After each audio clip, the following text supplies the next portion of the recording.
Esta investigación fue la primera que visibilizó el problema de reclutamiento de niños y adolescentes acá en Ecuador.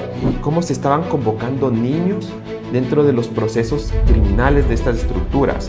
El reclutamiento de niños y adolescentes empezaban entre los 8 y 9 años. Muchos piensan que es por un tema de dinero, no en su totalidad. Muchos quieren un espacio en donde se sientan escuchados y cambian esa familia de sangre por esta familia de vida. Siempre te toca estar como demostrando por qué la mujer joven puede tener este espacio, por qué la mujer joven es capaz de liderar esta política pública, por qué la mujer joven puede adentrarse dentro del territorio. La violencia tiene una relación con el abandono por parte del Estado.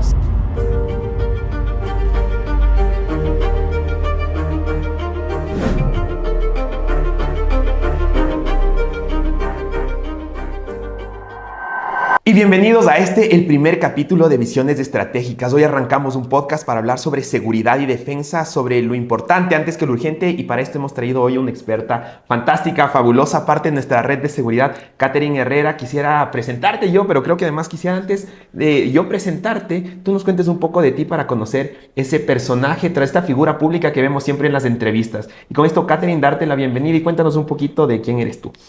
Gracias, Luis, y a toda la familia de la CAS. Es un gustazo pues estar acá en el primer podcast llamado Visiones Estratégicas. ¿Quién es Katherine Herrera? Pues bueno, soy politóloga internacionalista con una maestría en investigación en seguridad y defensa nacional. Tengo mis estudios de especialización en México y Argentina en prevención del delito, seguridad ciudadana, crimen organizado. Trabajo muchísimo el tema de género en instituciones fuerza pública. Pero también siempre trato de alinear el tema de seguridad con lo que es la ciencia política, ¿no? Entonces mi actuación y mi accionar es básicamente la política pública en temas de seguridad y defensa. Pero yo quiero llamar ahí la atención de algo que a mí me parece interesante, y es la reflexión que hemos tenido. Mujer, joven, dedicada a temas de política, no es algo que típicamente se encuentra en este sector, ¿no? ¿Qué te llevó hasta acá? Mujer, joven, dedicada a la política, pero en un ámbito muy fuerte a la seguridad. Correcto, exactamente. Sí, algo muy fuerte, porque siempre ha sido un espacio denominado de hombres y para hombres, y un hombre específico, ¿no? Un hombre uniformado, que ha tomado mucho tiempo pues dar esta apertura para civiles y mucho más para mujeres, y eso lo podemos ver pues cuántas mujeres han sido comandantes de la policía. Aún no tenemos comandantes de las Fuerzas Armadas, más las mujeres han estado alineadas, por ejemplo, en puestos de Ministerio de Gobierno, pero en temas de seguridad es muy complicado, ¿no? Tal vez en la academia, en ciertos espacios, pero en la política en sí no. Entonces eso creo que ha sido un trabajo arduo, un trabajo dedicado de varios años de prepararse, de abrirse campo en diferentes áreas, ¿no? Y algo que le veo como positivo o negativo es que, por ejemplo, siempre te toca estar como demostrando por qué la mujer joven puede tener este espacio, por qué la mujer joven es capaz de liderar esta política pública, por qué la mujer joven puede adentrarse dentro del territorio cuando simplemente debe ser visto como capacidades, habilidades, pero siempre toca estar como una demostración del por qué. Ahora, bueno, ¿no? Ese trabajo que se ha hecho, ya voy aproximadamente 8 años trabajando en este tema. Siempre me ha gustado partir desde la seguridad internacional, aterricé a temas de coyuntura nacional. Y bueno, creo que cómo he logrado posicionarme primero con el tema de vericidad, el tema de trabajo en territorio, porque me enfoco mucho a quién va dirigido esta política pública, que son comunidades, que son líderes, lideresas, niños y adolescentes, mujeres, cómo la política nacional tiene que ser aterrizada a la política local, y este mix entre academia, investigación, pero también la parte de seguridad.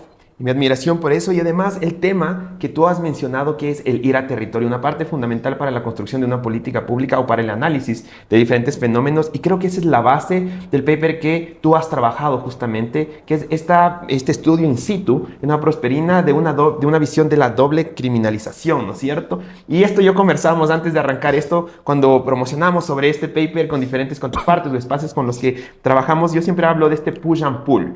Y vamos a profundizar sobre eso y tal vez por eso quisiera pedirte arrancar con un pequeño resumen de lo que podemos encontrar si entramos a leer este paper el cual tú has preparado. Cuando comencé a escribir este paper de investigación denominado Doble criminalización en cantones considerados altamente peligrosos, un análisis in situ, la primera discusión era el nombre, ¿no? ¿Cómo podía reflejar todos estos hallazgos encontrados? Viene desde junio del 2023, que lo lanzamos ahora casi al año.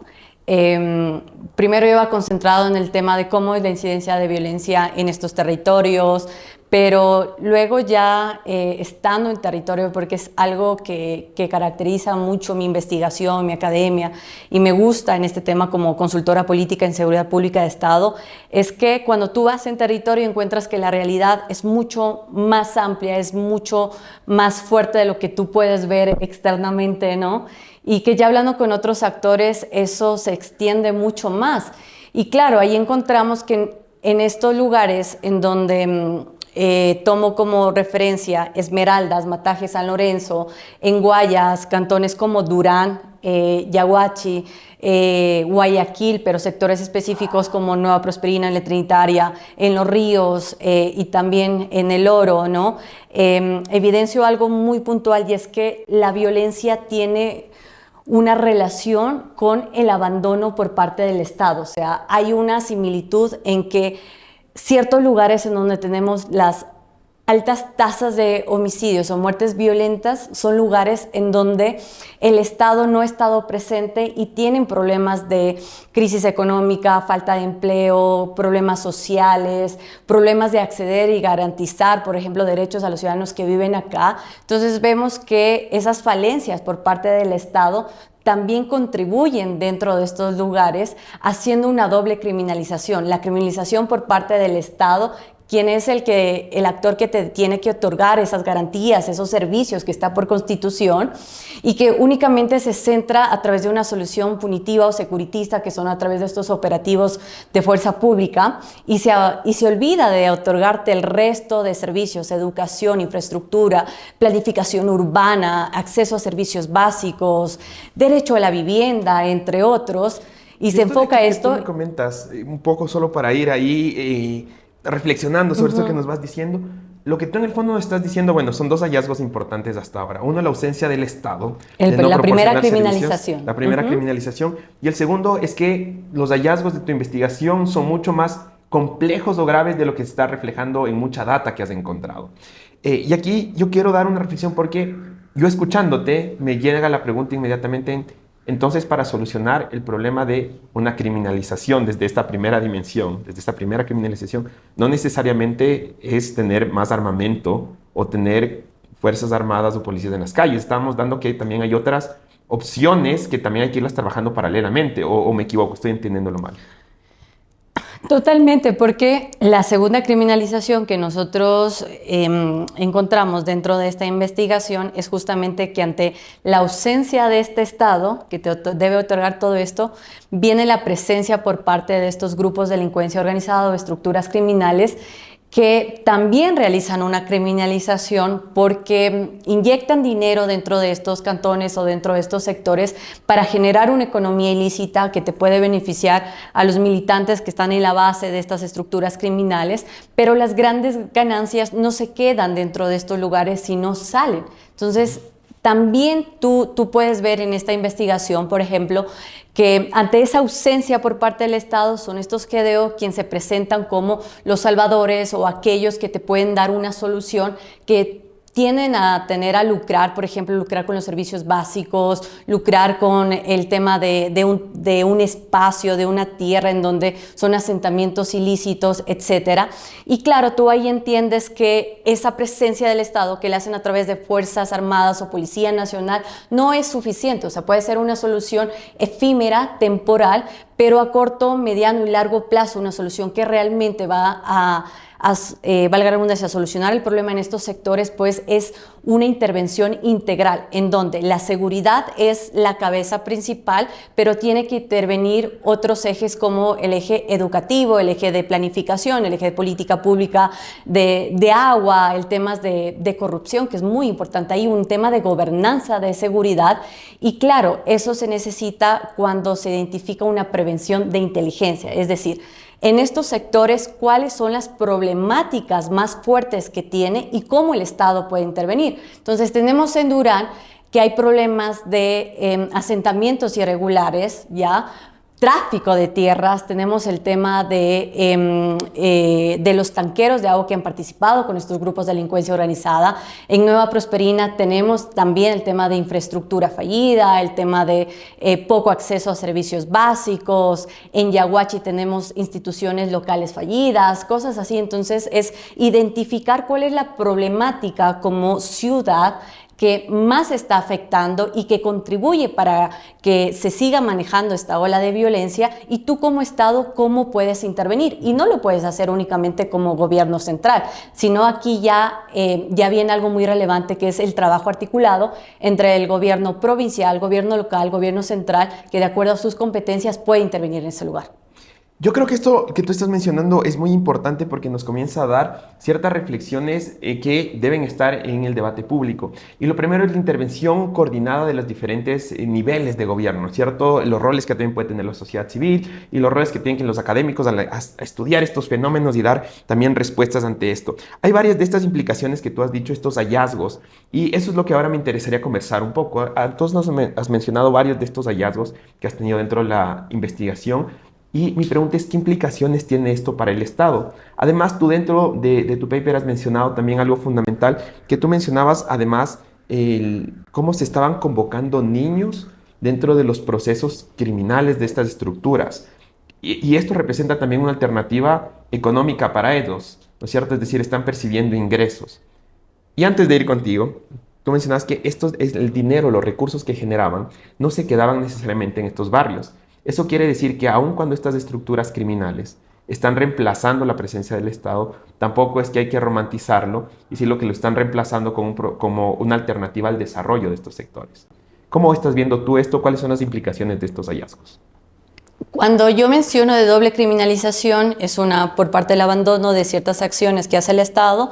El segundo actor que criminaliza a estos lugares, pues justamente son los grupos de delincuencia organizada, que de una forma simbólica o tal vez no con un acuerdo tácito, ¿no? Pero es como que todos los actores se ponen de acuerdo para que estos lugares no tengan desarrollo. Entonces, cuando un lugar les conviene, un lugar que no tiene desarrollo, que no tiene progreso, no va a tener seguridad, y eso va a ser una geopolítica positiva para estas estructuras criminales. Entonces, empezando por última parte de tu intervención, pues cuando no hay este desarrollo, ellos pueden generar una economía ilícita mucho más rentable. ¿Por qué? Porque las grandes ganancias no se quedan dentro de este lugar, se va a grandes urbanizaciones o incluso se va fuera del país y les da lo mínimo, es decir, lo mínimo que ese ciudadano pueda acceder para que pueda estar, en otras palabras, como tal vez bien dentro de ese barrio. Entonces, me hace falta, ¿qué son las cosas mínimas? Me hace falta agua, ok, yo comienzo un negocio ilícito con tanqueros de agua dentro de estos sectores. Necesito un lugar donde vivir, entonces estos GDO se aprovechan ya alquilando un espacio de tierra o a su vez también desplazándolos de ese lugar para que esa vivienda pues queda para operaciones de estos grupos de delincuencia organizada. Pero el tema es que el Estado en ciertos sectores, y no te hablo del Estado solo como gobierno central, ¿no? Porque al hablar del Estado estamos gobiernos provinciales, gobiernos locales, cooperación internacional, sociedad civil organizada, academia, el sector privado que es muy importante, etcétera. No hay una intervención, no hay una presencia en estos lugares porque mencionan que son altamente delictivos, que son peligrosos, no podemos hacer una intervención ahí, y son aprovechados por estos grupos de delincuencia organizada que incrementan su capital económico en dos niveles. El nivel 1 es cuando estos grupos de delincuencia organizada pues inyectan este dinero para cosas logísticas, de mantenimiento, de comida, para sus militantes de las bases. Y luego tienes el nivel número 2, es el por qué esos lugares que son identificados positivos para su geopolítica criminal y que el Estado no los tiene mapeados, puede incrementar a grande cabida pues su negocio del crimen organizado, es decir, temas de escondite para personas que fueron secuestradas, acopio de droga, acopio de armas, el tema de tránsito de ciertas sustancias catalogadas para fiscalización, etcétera. Entonces, estos lugares le dan esa garantía a estos grupos de delincuencia organizada. Y claro, lamentablemente, ¿quiénes son los más perjudicados de esta doble criminalización? Pues son mujeres, pero también niños y adolescentes. Entonces, en esta investigación, que es de paso, bueno decirlo, fue la primera que visibilizó el problema de reclutamiento de niños y adolescentes acá en Ecuador. Se encontró datos muy importantes, por ejemplo, que el reclutamiento de niños y adolescentes empezaban entre los 8 y 9 años, que a diferencia de que muchos piensan que es por un tema de dinero, no en su totalidad. Muchos quieren un espacio en donde se sientan escuchados y cambian esa familia de sangre por esta familia de vida. Es decir, buscan un sentido de protección, de pertenencia. Claro, porque tú vas a estos lugares, por ejemplo, en donde tu padre tiene que trabajar, ya no hay fuentes de empleo, incluso tienen que salir de ese lugar, buscar trabajo en otros lugares, se quedan a cargo a veces de personas adultos mayores, en donde son los menores de edad quienes terminan cuidando a sus abuelos. No hay este tema de comunidad, no hay actividades extracurriculares, es decir, un programa de fútbol, arte, cultura, que los jóvenes puedan ir, que los niños puedan participar, que las mamitas se sientan seguros en dejar a sus niños, niñas.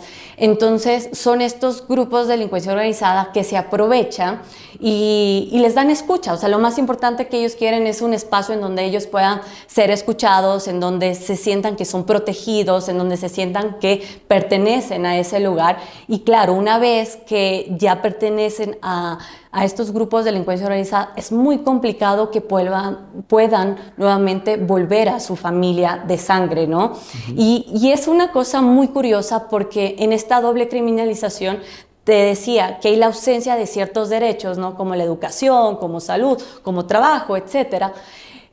Uno de los hallazgos fuertes fue que estos menores de edad ganan entre $2,000 a $3,000 trimestrales, dependiendo el trabajo que le encargue pues, estos grupos de delincuencia organizada, que no existe. Exacto. Incluso cómo tú peleas ante estos valores, $2,000, $3,000, 14, 15 años que pueda recibir esto, cuando ni siquiera el Estado le puede proveer o garantizar un cupo de bachillerato que nuevamente quiera regresar al colegio, o que te pueda garantizar un cupo universitario. Entonces es como una guerra asimétrica totalmente. Y ves que son grandes economías, porque también tenemos casos en donde cuando han cumplido todas las actividades, pues te pueden proveer un bono que es incluso superior al salario básico unificado. Están trabajando con ciertas actividades en donde reciben viviendas, en donde te reciben motocicletas. Entonces un niño de 12, un adolescente de 14 años que ya comienza a manipular dinero, que ya puede también con ese dinero ayudar a su familia, comienza a cuestionarse, en donde dice, claro, aquí tengo un sentido de pertenencia, pero también puedo ayudar a los míos. Y Catherine, volviendo a este punto importante que nos obliga ya a comenzar a hablar de estas conclusiones y entrando a este punto final, porque tú has topado algunos puntos fundamentales que has destacado en esta investigación, y el primero, y el que yo creo que cabe recalcar y es muy importante, es que pese a que hay niños que son cooptados por estas estructuras criminales que perciben sueldos altísimos de $2,000, $3,000, estas estructuras no les conviene el negocio de que se desarrollen estos sectores en donde están trabajando. Y lo segundo, además, tú ya has mencionado varios temas como la falta de educación, la falta de oportunidades, que es un poco hacia donde tal vez tiene que ver el Estado, pero no sé si es la única reflexión. Y yo creo que esto es importante porque tu paper destaca unos hallazgos muy importantes, pero además permite tener una hoja de ruta, una visión hacia dónde tiene que caminar el Estado. Y en esta parte de conclusiones yo quisiera entrar ahí, hacia dónde tiene que estar viendo en el Estado en estas circunstancias las cuales tú has destacado dentro de este paper. Bueno, a ver, esta investigación deja, creo, dos puntos muy importantes. La primera es que en estos sectores en donde fue desarrollada la misma, vemos una similitud entre desempleo, deserción escolar, pobreza, con el tema de inseguridad, denominado sobre todo con altas tasas de muertes violentas o temas violentos en sí, ¿no? En este particular nos hace entender que la seguridad debe ser tratada de forma integral, no únicamente a través de un aparataje de fuerza operativa, sino que se necesita que todo el Estado, con todo el aparataje, esté involucrado dentro de este lugar. Entonces, no es algo de que simplemente estos espacios pues, son inseguros o que son en donde operan las estructuras criminales, sino que más bien por años, incluso por décadas, han sido espacios abandonados por el Estado en sí, y que eso ha hecho que sean más vulnerables para estas estructuras criminales.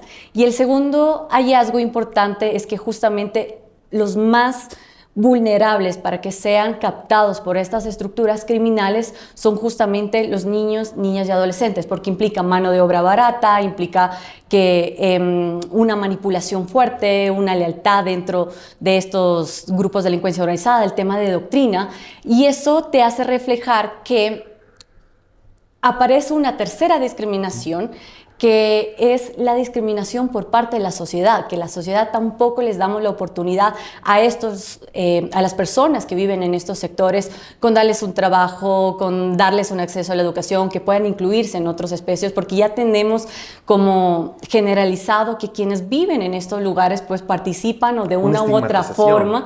Así es, con estos grupos de delincuencia organizada, y no logramos entender que nadie elige dónde nacer y que a veces el contexto no nos da tampoco a elegir en dónde podemos vivir. Y es ahí un punto muy importante en donde el Estado, en primer lugar, debe entender que aparte de las instituciones de fuerza pública, debe haber un aparataje por parte de qué estrategias vamos a hacer para nuevamente recuperar la confianza de estos ciudadanos, que nuevamente se pueda generar este tema de comunidad organizada o lo que llamamos como cultura de organización, o otros les llaman como gobernanza de seguridad, en donde apuntemos y apostemos muchísimo por los barrios, que se les entregue con desarrollo, que se les entregue infraestructura, que se les entregue el tema de conectividad. Y esto es importante hacerlo a través de una hoja de ruta o planificación de intervención. ¿Qué significa esto? Que dependiendo el diagnóstico o problemáticas que tenga cada uno de los cantones, cómo va a ser intervenido cada uno de estos espacios por parte de las autoridades correspondientes. Pero también nos deja un sabor amargo, porque hoy por hoy tendemos a politizar la seguridad. Y cuando politizamos la seguridad no nos enfocamos en lo que realmente pasa o en la necesidad urgente de seguridad. Sino tal vez en lo que políticamente es rentable, ¿no? Y en lo que políticamente tu agenda te hace poner ese tema de seguridad. Entonces nos basamos, por ejemplo, si es que hay temas de secuestros, extorsiones, si es que hay temas de vacunas, etcétera, cómo eso me puede contribuir en mi agenda de política de seguridad. Y es ahí en donde es un retroceso para que estos sectores pues puedan alcanzar un desarrollo, porque no dan soluciones a mediano o largo plazo. Por ejemplo, una solución muy importante sería que en estos cantones pues se actualice el PDOT o Plan de Desarrollo de Ordenamiento Territorial, porque con el PDOT tú no únicamente estás otorgando servicios, sino también otorgas derechos.